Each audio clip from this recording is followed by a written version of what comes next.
Good evening and welcome to the 616th episode of Travelitch. I'm Dan Schlossberg, and we are in the 14th season of Travelitch Radio, the show that lets you enjoy the pleasures of travel from the comfort of your armchair. Every week at this time, we talk to people representing destinations, hotels, airlines, railroads, car rental companies, and others in the world of travel and hospitality, from authors and bloggers to broadcasters and publicists. If it's got anything to do with travel, it's got everything to do with Travelitch.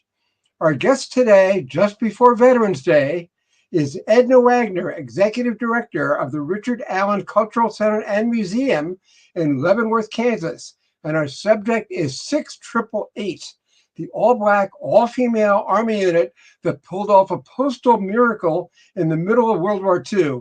Thank you so much, Edna, for joining Travelitch. Thank you, Dan, for having me. With less than a week to go before Veterans Day, just 5 days to go, I'm glad to have you on board to discuss the 6888, portrayed in a recent Netflix film starring Kerry Washington. Edna, please tell our viewers what that unit did and how it's connected to Fort Leavenworth.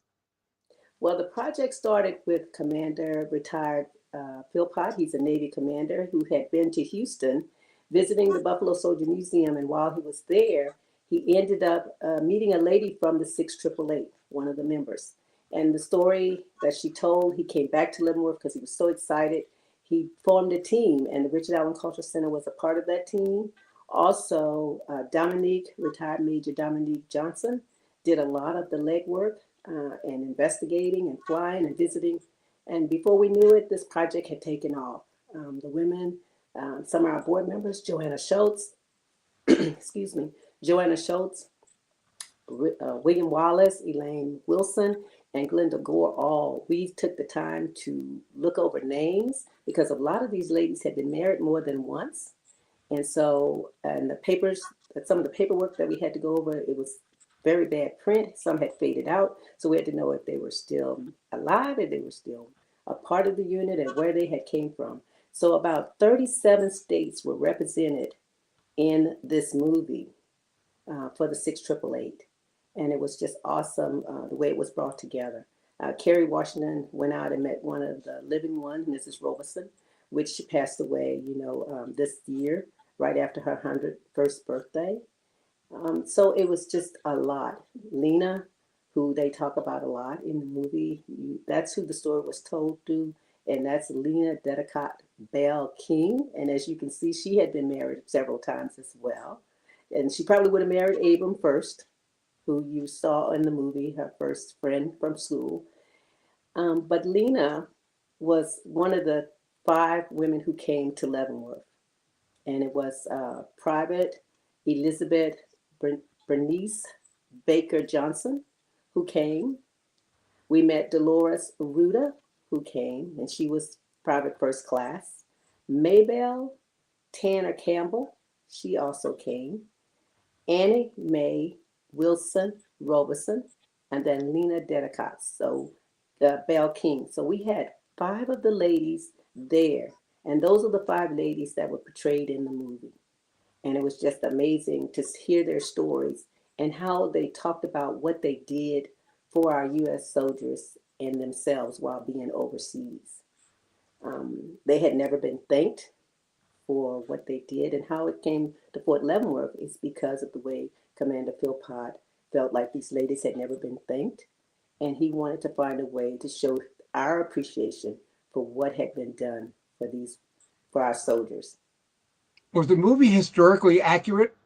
Pretty close to accurate. There was a couple of little pieces that the ladies shared with us that was not said in the movie, but 95% of it was to real life of what they had gone through.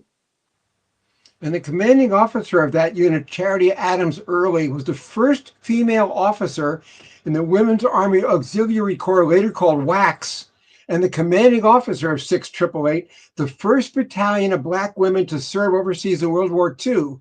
And I also know that she wrote the book called One Woman Army, a Black Officer or Members of the WAC. Did you have a chance to read it? There it is. There it There it is. is. All right. And she did write a beautiful book. So if you haven't read this, this is a good reader for you to read. And it's a very good book that entails about what they went through in the service and how it was for them there. So pick up the book and read it. It's very good. Okay. And there's the monument. And that shows Charity Adams, first commanding officer, right on the top there. And It sure that was does. made by Kerry Washington. Right. And Carrie did a great job at playing Charity, because that was something her son told us. He said, my mom did not put up with much, but she was very kind-hearted and would do anything for you. But when she meant business, she meant business. So where she said, over my dead body in the movie, he said that's something she truly told them she said. I believe it. I believe it. I understand she was the highest ranking Black woman in the Army by the time the war ended. That's, far as we know, yes. Well, in addition to fighting the Nazis, members of the 6th Triple-Eight had to fight for their own freedom. Wasn't the Army still segregated while it was busy sorting the mail and packages that primarily belonged to white people? Yes, it was still segregated. They had to live, they had no contact with white officers, female or male, without having to have permission. They were segregated, even with some of their own Black soldiers that was over there. So they didn't have that freedom to just roam. They were treated better by people in France than they were by their own American soldiers. And also, wasn't the 6th Triple-Eight ignored when it came home? No welcoming ceremony or anything? No welcome ceremony, no parade, no thank you or anything. And so one thing we did at Fort Leavenworth, Commander Philpott made sure that these ladies had a parade. And Charity Adams' son Stanley rode in the car with myself and William Wallace and also Miss Robinson. And they both broke in tears, and we couldn't understand at first why they were crying. And Stanley just said, when I asked him, I said, "Are you okay?" And he said, "I'm fine." He says, "I cry for my mom and all the others, because if she was here and she'd see the cars pulled over to the side and the soldiers standing out on the side of their cars at attention and the kids waving with American flags, this would just put them all over the moon." And Miss Robinson said the exact same thing. She said she can't believe that her eyes are seeing this before she's leaving this earth. We're talking with Edna Wagner about the real 6th Triple-Eight.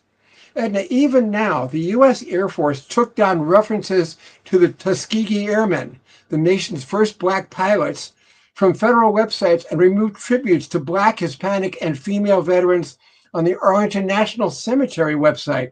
So are we still battling the demons of prejudice and bigotry?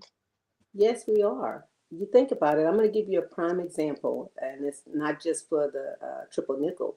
Just think about one of our women who visit us, Elizabeth Bernice Baker Johnson. When she visited, she let us know that she had graduated in 1949 from college. 70 years it took her to be able to walk across the stage to receive her diploma in 2019. That is amazing. Well, let's tell viewers exactly what the real 6th Triple-Eight did. I know they deployed to France before the war ended in 1945. They worked around the clock 7 days a week to process a mountain of mail, much of it with insufficient address. We hear they processed 65,000 pieces of mail in each of their 3 daily 8-hour shifts. They did. There was over 17 million pieces of mail that needed to be sorted out, and it had been piling up for 2 to 3 years in backlog. And this was in Paris, France, in Glasgow, Ruda, and different places. Berman is another place. And it was just amazing that it was stored in warehouses, it was stored in airplane hangars, and these ladies had to figure this all out of how to get this mail out and back to our soldiers. Didn't other units try and fail to fix the avalanche of undelivered mail before the 6th Triple-Eight actually did it?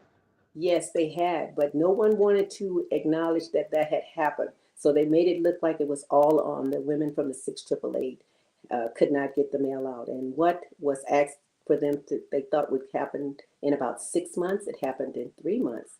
And it was because all these ladies were determined to figure out where this mail had been, where it needed to go. I listened to when they talk about, Miss Robinson talks about how the mail, she had found a watch. And the watch was very important because she wanted to make sure that that watch got to the person that it was meant to go to. And the letter was so destroyed, they couldn't figure it out because the rodents had eaten through a lot of the packages because food was in some of them. And it just made a big difference for them to figure out if this soldier was deceased, if this soldier had been sent back to the States, if this soldier had been sent to another unit or another country. They just wanted to make sure everyone received the mail that had came from their families. What was the motivation of the women in the 6th AAA? Was it out of loyalty to Colonel Adams, or because they wanted to prove blacks could contribute to the war effort too, or maybe both? I think it was a combination of both.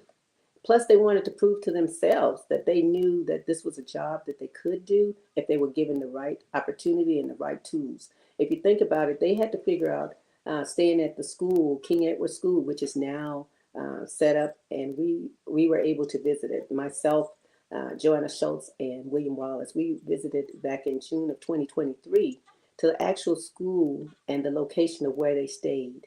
Now the building has an art exhibit that is set up very pretty for where the students do their artwork and sell some of it.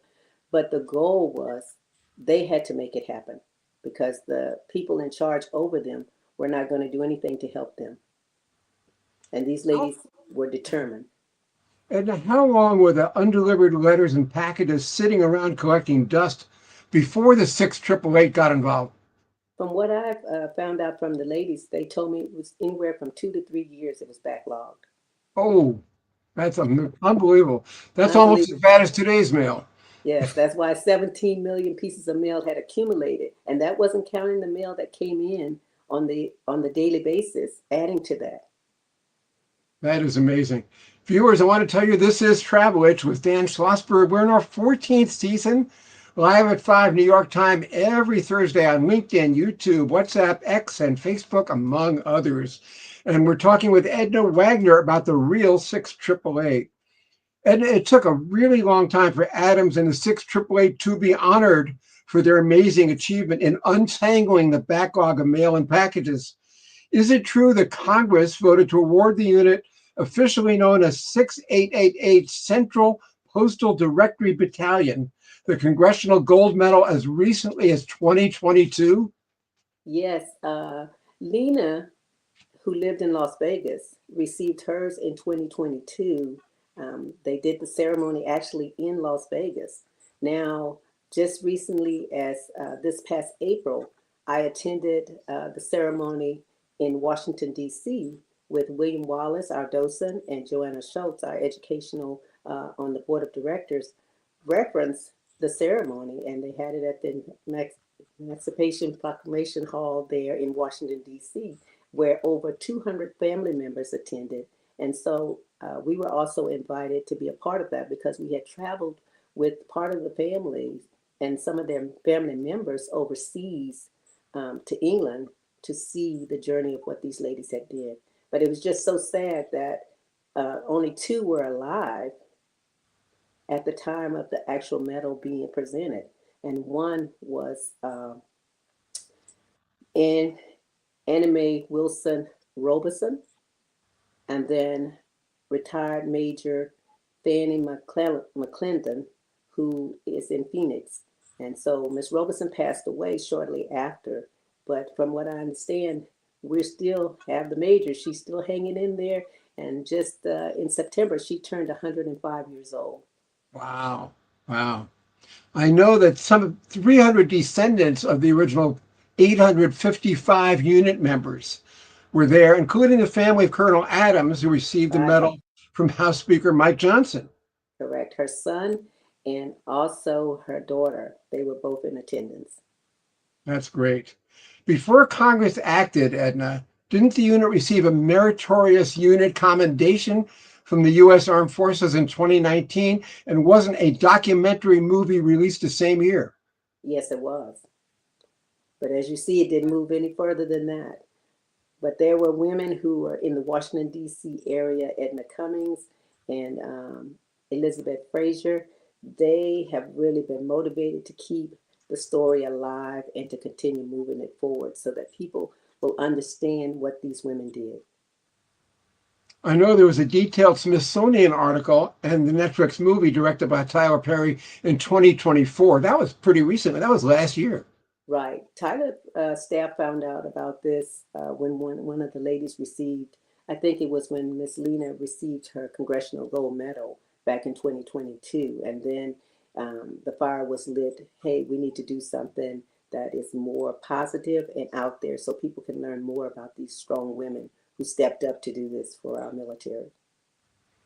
And speaking of the Smithsonian, isn't the gold medal awarded to the unit prominently displayed in one of the museums for the world to see? It is supposed to be, and it should be there. Miss Robeson, who passed away, as I told you recently, her daughter said her mother wanted to make sure that I received one from her of her appreciation of what we had shared with them at the Richard Allen Cultural Center and the history of their history with our kids and our after-school tutoring and mentoring program. And so I have been very blessed to receive one of those medals in their honor. That's great. We're talking with Edna Wagner about the real 6888. Getting back to Leavenworth, Edna, why is Fort Leavenworth called the intellectual center of the Army, and how is the 6888 honored there? So Fort Leavenworth is a major hub for training, and there's officers that come in for the Command General Staff College and other um, colleges and staff training that they need to do a better job at what they do out there in the fields for the military. So that's the major hub for officers to come and train. How for the honor of the women of the 6888 is because of what they had did for our soldiers, and Commander Philpott and myself and others felt was important that the world know about it and not just a little nest of people nestled in the area. As I said, there's over 37 states represented on the monument of women who came to join the 6888 unit and served during that time. There's two that says unknown, that so we don't know about two of these ladies, where they were from. It just never showed up in their records. But our eyes were burning trying to read and figure out who was who. So it's an honor that we can say that Fort Leavenworth has the only monument that represents the women of the 6888. And then tell us about Fort Leavenworth's Circle of Firsts, which I understand includes busts of African American military figures and units. Among those honored are General Colin Powell, the Buffalo Soldiers, and you look around your neck and see that medallion, and the first African American to graduate from West Point, and of course the 6888. Okay, so this monument came about because of Colin Powell. He was there stationed at Fort Leavenworth. He was getting ready for a field, they do their training, and he was running on the backside of the military base where he saw the 9th and the 10th Calvary Street, and he says, more should be done for these men. He said, I stand on their shoulders. I can sign my name on a piece of paper and something comes to me right away. Everything that they had been used by white soldiers before they received them. And so in all of this, he started raising money. He got called back to D.C. Then Commander Philpott, who I was speaking about a little bit earlier, stepped up to continue to help raise the funds to make this monument come about. So the first piece that went in was the horse with the Buffalo Soldier on it. And that happened July of 1992. Then, if you know the story about Henry O. Flipper, Lieutenant Flipper, who was the first West Point graduate, he had no one. He had no one to talk to. He had no one to do any activities with. He was just pretty much a loner. So he had to learn to do everything on his own and depend on himself because none of the soldiers, because they were white, would not be affiliated with him. So he did a lot to survive on his own. And so he's in because he was the first. Everyone in the circle is the first of whatever their rank or their organization connected to the military is. General Grierson will be the only white soldier that you will see statue in there, and because he was over the military Buffalo Soldiers. Where the monument actually stands and sits at Fort Leavenworth is because that's where the Buffalo Soldiers would have to report for work every day and pitch their tents. So that's why it's sitting where it is at Fort Leavenworth. And then the women of the 6888 became the first women. The goal was to put Kathy Williams down there, but because of the dishonorable discharge, they didn't do that. And so she is at the Richard Allen Culture Center sitting on our east side of our building in her rose garden. So the women of the 6888 received the honors of being there, and they're in the lower part of the park, which is a beautiful park. Anybody's looking to adventure, that's a beautiful place to visit. The 555th Parachute Infantry Company is also honored there. Could you tell our viewers what its contribution was? Their contribution was they went on a lot of secret missions that people didn't know. They parachuted in to help our soldiers. They were also a part of the forest firefighters teams. They did a lot of missions of sniffing out and finding bombs to help protect our soldiers. So a lot of what they did never was talked about, but these men were the first to be trained in doing all of these things. What is the background of Fort Leavenworth? I always thought of it as a federal prison, but it's so much more than that. Home to the U.S. Army Combined Arms Center, plus the U.S. Army Command and General Staff College. And there's a national cemetery there too, isn't there? There's a national cemetery there, and there's one female I know of from the 6888 is buried there, but there's many soldiers that are buried there from different wars and just retired or even lived somewhere else and wanted to be brought back to that cemetery to be buried because of it being at Fort Leavenworth, and they one time or another served at Fort Leavenworth. And the Command General Staff College, it hosts students from all over the country every year to help train them in their new jobs that they may be taking on as commanders. And the hope of when they are in the school to either become, from a captain to a major, from a major to a colonel, to a light colonel, and then from a light colonel to a colonel, and even possible generals. And so they have had many who've come through that are now generals or light colonels or colonels in their new positions. How big is the town of Leavenworth, and what else is there besides the fort? So Leavenworth has about 37,000 folks, and that might be even a combination of Leavenworth and Fort Leavenworth. There's about 5,000 African Americans actually in the town itself. But Leavenworth has, the University of St. Mary's is there. Everybody thinks Leavenworth is just a town of prisons, but you have Fort Leavenworth, which has a lot to offer. And then you have the University of St. Mary's that's there. You have some junior colleges, which is Kansas City Community College, that is there as well. And a lot of rich history. Okay. If people want to pay their respects to the 6888, is Fort Leavenworth the best place to do that? Of course it is. You want to come to Fort Leavenworth to see the 6888 monument and learn quite a bit more while you're out there. There is a wait. You have to go through you can go online and get a visitor's pass, and that visitor pass will allow you to come on post, just depending on if nothing is actually going on, where they lock down the post. Occasionally that happens. But you can even stop at the Richard Allen Culture Center and Museum and have a tour guide take you out and share the rich history about what you're out there seeing besides just going to look at the monument and reading it. They can share exactly the history of why it was out there and what made it come there. You've got to tell our viewers about that outfit you're wearing. It's a beautiful yellow, beautiful vest. It says executive director on there. And I love that necklace you've got around your neck. So my necklace is really a belt buckle, and it was made for the Buffalo Soldiers many years ago through the Alexander Madison chapter. And I decided I like a little jewelry, so instead of using it as a belt buckle, I chose to make a necklace out of mine. And then our vest represents the Richard Allen Cultural Center and Museum, and we wear buttons and pins that have been given to us that represent different things dealing with the military. So that's basically what our vest is about. And it's when we're at an event, it allows you to know that We are from the Richard Allen Cultural Center and Museum in Leavenworth, Kansas.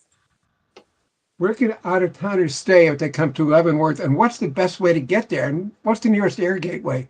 So the nearest airport is MCI, and it is in Kansas City, Missouri. So it's about a 25-minute drive from Leavenworth.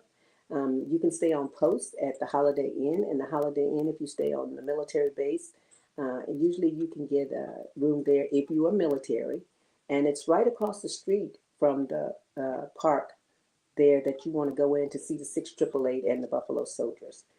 The other hotels in town are the Fairfield Inn, Town Suites Place, Town Suites Home Suites 2, the Hampton Inn, and then our local Leavenworth Hotel. So there's plenty of accommodations for you to come to Leavenworth and to stay. And none of them are more than a half a mile from the military base. Our location for the Richard Allen Cultural Center, you could walk from our building to Fort Leavenworth. That's how close we are. And Edna, are you a veteran too? No, I'm not. My husband is. He Oh, is well, a retired thank you colonel. for his service. I will let him know.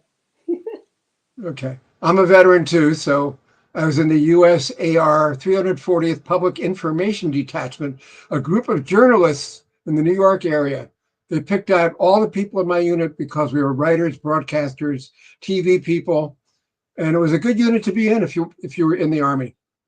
Awesome. One of my assignments way back when was interviewing Jack Benny when he was performing at the Broadmoor Hotel in Colorado Springs. Oh, wow. That was That is great. awesome. That's a highlight. And I was a fan of his before that, so it was one of the highlights of my life.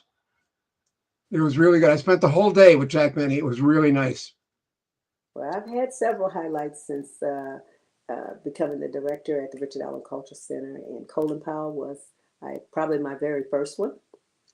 And then the women of 6888, and recently General Beagle, who was the commander at Fort Leavenworth, and he was considered the first African American commander to command the whole military base and other military facilities around the states. So it's exciting to be in that venue of learning all of this information and more history being added, and to share with our kids in our after school tutoring and mentoring program. I'll give you a little bit of update. Joanna, William, and I traveled, as I told you earlier, over to Birmingham, England, where we got to visit the King Edward School, where the ladies were. We also was able to go to the grave site where the two women were buried there at the grave sites, and it is called the Normandy American Cemetery, where our military soldiers are buried. And we traveled with family members and friends to this site. And one of the ladies that were there that we got to actually be a part of the ceremony laying a wreath at the gravesite was Mary H. Bankston. And then the other one was Dolores Browning. And it was so touching because these were the women that the military would not pay to bring their bodies back to the States to their families. So for us to be a part of such of a special day and then to sail on the English Channel, it was just amazing. It's a trip that I will never forget. And I will share with my kids, my grandkids, and I share it with the kids who are in our after school tutoring and mentoring program. That opportunities like this doesn't come very often, but it's an amazing time when you do get the chance to step up and be a part of that. And is there anything that I haven't asked you that you would like to add? I think you pretty much have asked me pretty much everything when it comes to the women of the 6888. When we have another story, when one day when we talk about the Buffalo Soldiers, I have a lot to share. But I can share a little something, if you don't mind, about the Buffalo Soldiers. This Go ahead. year, for the state of Kansas, myself and a team of others had been working for 8 years on getting a license plate made for the state of Kansas for the Buffalo Soldiers. And that has come about. And we're so excited that now you can go to the DMV and apply when you get your new license, your new tags, that you can put in to get a special tag for the Buffalo Soldiers as well. One thing that I've got to ask you before we go, did you actually film, was any of the movie 6888 filmed at Leavenworth, and did you meet Kerry Washington? We did not get to meet Kerry Washington at all. just received a card in the mail from when she went to speak to Miss Robeson to share what she knew about the 6888 and to show her appreciation. But none of it was filmed. I think they pulled a piece. His staff may have came down and got film of the actual monument itself, and then went back. But none was. We were not asked. Okay, our guest today on Travelage has been Edna Wagner, Executive Director of the Richard Allen Cultural Center and Museum in Leavenworth, Kansas. Thank you so much for letting us know all about the 6888.